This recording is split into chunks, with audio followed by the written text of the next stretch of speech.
Hello friends, welcome back to my channel. పలికే బంగారమైన మార్చి 7 ఎపిసోడ్లో twist మామూలుగా లేదు. ఈరోజు ఎపిసోడ్ మీ అందరికీ ఖచ్చితంగా నచ్చుతుంది. స్వరకి నిజంగానే గతం గుర్తులేదా, లేక శివని కావాలని రిజెక్ట్ చేస్తుందా?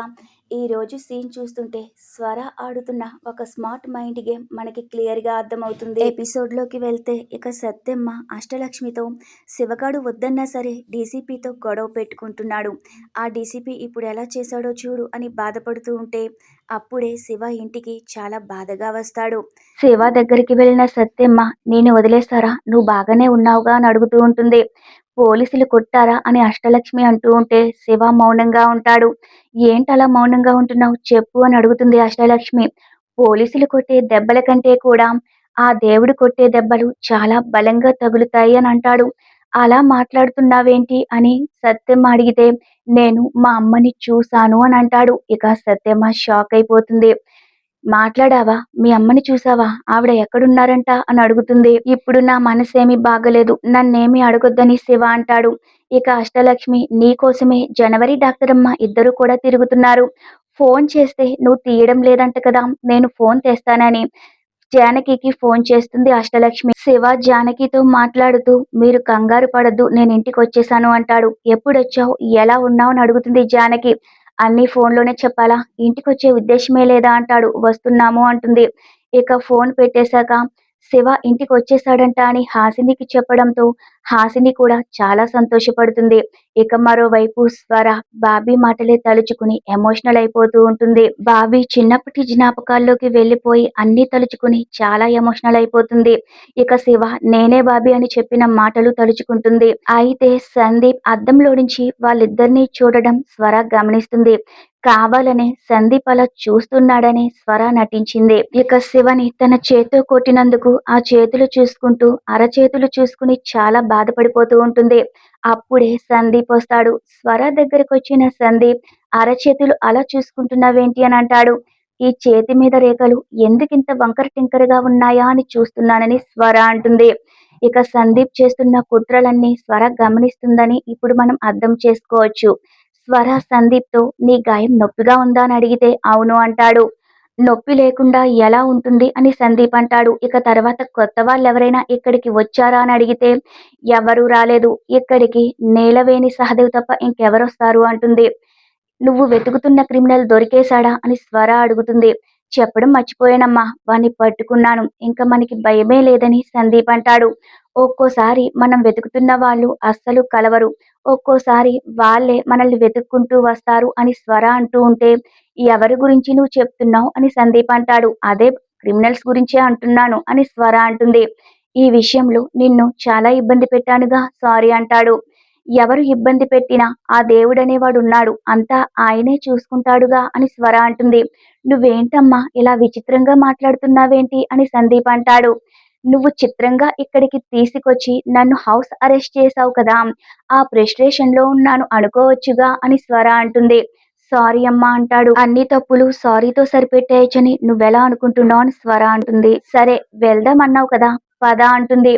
అదే ఆలోచిస్తున్నానని సందీప్ అంటాడు.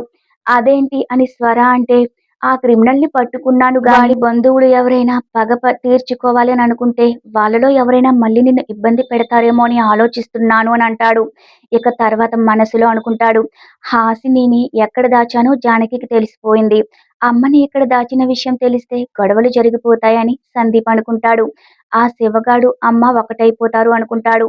ఇక వెళ్దాం పద అంటాడు. అంత అర్జెంట్ ఏముందని స్వర అంటే, నాకిదంతా ఆలోచిస్తుంటే ప్రమాదమనే అనిపిస్తుంది అని సందీప్ అంటూ ఉంటే, ప్రమాదాలు బయట వాళ్ళ దగ్గర నుంచే రావాలని లేదుగా, మన అనుకున్న వాళ్ళతోనే మనకు ఒక్కోసారి ప్రమాదాలు ఎదురవుతూ ఉంటాయని స్వర అంటుంది. చుట్టాలు బంధువుల వల్ల కూడా ప్రమాదాలు ఉంటాయి కదా అని అంటున్నానని స్వర అంటుంది. ఇంతకు ముందు ఇక్కడికి వచ్చినప్పుడు భయంగా టెన్షన్ గా కనిపించావు, ఇప్పుడు సంతోషంగా ఉన్నావు, ఎందుకిలా అని సందీప్ అడుగుతాడు. నువ్వు ఆ క్రిమినల్స్ ని పట్టుకున్నని చెప్పావు, అందుకే ఆనందంగా ఉన్నానని స్వర అంటుంది.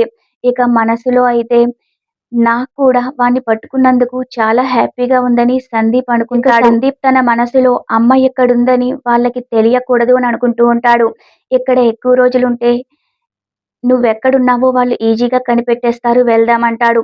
అంతా నీ ఇష్టమే కదా, నాదేముందని స్వర అంటుంది. అదే బాబు డీసీపీగా అంతా నీ ఇష్టమే అంటున్నాను అని అంటుంది. మొత్తం మీద స్వర సన్నీ చేస్తున్న మోసాలన్నీ తెలుసుకుని చాలా చిత్ర విచిత్రంగా ప్రవర్తిస్తూ మాట్లాడుతూ ఉంటుంది. నేనేం చేసినా నీ మంచి కోసమే ఆలోచిస్తానని సందీప్ అంటాడు. అర్థమైంది అంటుంది స్వర. మరోవైపు శివ స్వర మాటలే తలుచుకుని బాధపడుతూ ఉంటే అప్పుడే హాసిని శివ దగ్గరికి పరిగెట్టుకుంటూ వచ్చి కౌగిలించుకుని చాలా ఎమోషనల్ అయిపోతుంది. ఏమైంది కల్రు ఎక్కడికి వెళ్ళావు అని శివ అంటాడు.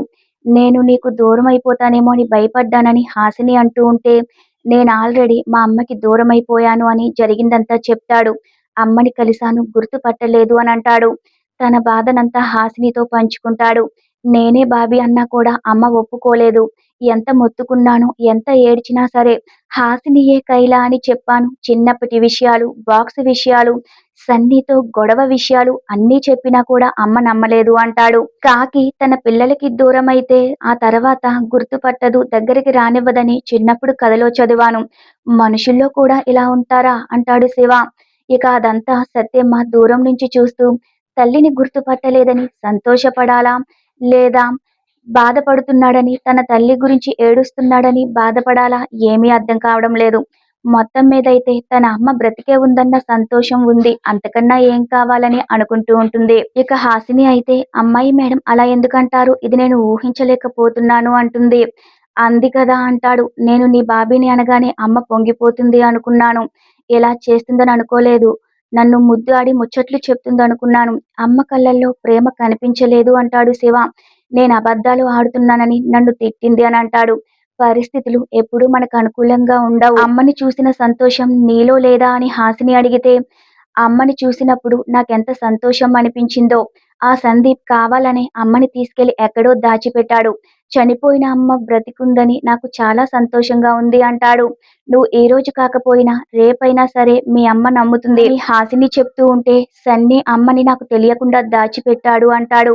సన్నీ గురించి నీకు తెలియందేముంది, నన్ను కూడా కిడ్నాప్ చేశాడని హాసిని అంటుంది. నీకేం కాలేదుగా అని శివ అంటూ ఉంటాడు. జానకి శివ అంటూ దగ్గరకొస్తుంది. జానకిని ఫ్యాంటీ షర్ట్ లో చూసి ఈ వేషం ఏమిటి అంటాడు. డాక్టర్ అమ్మని విడిపించడానికి ఈ వేషం కట్టాను. ఆ భద్రం గాడి మీద నాకు మొదటి నుంచి డౌట్ ఉందని, మన దగ్గర తింగరోడులా నటిస్తూ ఆ డీసీపీ దగ్గర పనిచేశాడు. ఇక్కడ విషయాలు అక్కడికి చేరవేశాడని మొత్తం వివరంగా చెప్తుంది జానకి. ఇక సత్యమ్మ అప్పుడే దగ్గరకొచ్చి నీకేం కాలేదుగా అని హాసినిని అడుగుతుంది. అయినా వాడు నిన్ను కిడ్నాప్ చేయడమేంటి? వాడి సంగతి చెప్తానని ఆవేశంగా వెళ్తూ ఉంటే ఈ ఆవేశం తగ్గించుకో అని శివతో హాసిని అంటుంది. మన పెళ్ళయ్యేదాకా నువ్వు ఆవేశపడకూడదు. నా మాట విను అంటుంది. అమ్మ దొరికిందన్న సంతోషంతో ఉండు అంటుంది. మనం ఆ సంతోషాన్ని సెలబ్రేట్ చేసుకుందామని చెప్పి సత్యమ్మతో పాయసం చేయమంటుంది. ఇక మరో సీన్‌లో స్వర డాక్టర్‌ని ఇంటికి పిలుస్తుంది. డాక్టర్ ఎందుకొచ్చారని సందీప్ అంటే, "నీకు బుల్లెట్ తగిలింది. నీకు నిర్లక్ష్యం ఎక్కువ. ట్రీట్మెంట్ సరిగ్గా చేయించుకోవు. అందుకే నేనే పిలిపించాను" అంటుంది స్వర. "నేను చిన్న పిల్లాడినా? డాక్టర్ దగ్గరికి నేనెళ్తానని" సందీప్ అంటాడు. "తల్లికి పిల్లలెప్పుడూ చిన్నవాళ్ళే" అని స్వర అంటుంది. ఇక సందీప్ డాక్టర్‌తో ఆమె తెలియక పిలిచింది. మీరేమీ అనుకోవద్దు. నేను మిమ్మల్ని డ్రాప్ చేస్తాను. బయట వెయిట్ చేయండని డాక్టర్‌ని పంపించేస్తాడు. ఇక స్వరతో నేనంటే నీకెందుకమ్మా ఇంత ప్రేమ అంటాడు. నేను చాలా తప్పులు చేశాను అని అంటాడు. తప్పులు చేస్తూనే ఉంటున్నావని స్వర మనసులో అనుకుంటుంది. ఈ ప్రపంచంలో ది బెస్ట్ అమ్మవి నువ్వే అని సందీప్ అంటాడు. ఇక ఆ తర్వాత నా గురించి అమ్మకేమైనా డౌట్ వచ్చిందా? నా మీద డౌట్ పడుతుందా అని అనుకుంటూ ఉంటాడు. ఆ అమ్మ మాట తీరులో తేడా చాలా కనిపిస్తుంది అని సందీప్ అనుకుంటూ ఉంటే, స్వర కూడా సందీప్‌కి నా మీద ఏమైనా డౌట్ వచ్చిందా అని అనుకుంటూ ఉంటుంది. ఇక సందీప్‌తో ప్రతి తల్లి ఇలాగే ఉంటుందిగా అని స్వర అంటుంది. కాదు అందరూ వేరు. నువ్వు స్పెషల్ అంటాడు. నువ్వు కూడా నాకు చాలా స్పెషల్ అని స్వర అంటుంది. తల్లి కొడుకుల మధ్య థాంక్‌లు, సారీలు ఉండకూడదంటారు గానీ, ఒక్కోసారి తల్లి కొడుకుల బంధంలో సారీలు, థాంక్స్‌లు చాలా బాగుంటాయి అని స్వర అంటుంది.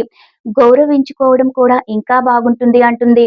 అవునమ్మా! నువ్వా రోజు డీసీపీ సార్, డీసీపీ సార్ అన్నప్పుడు వినడానికి చాలా బాగా అనిపించిందని సందీప్ అంటూ ఉంటే, అవునా! అయితే అలాగే పిలవనా అంటుంది స్వర.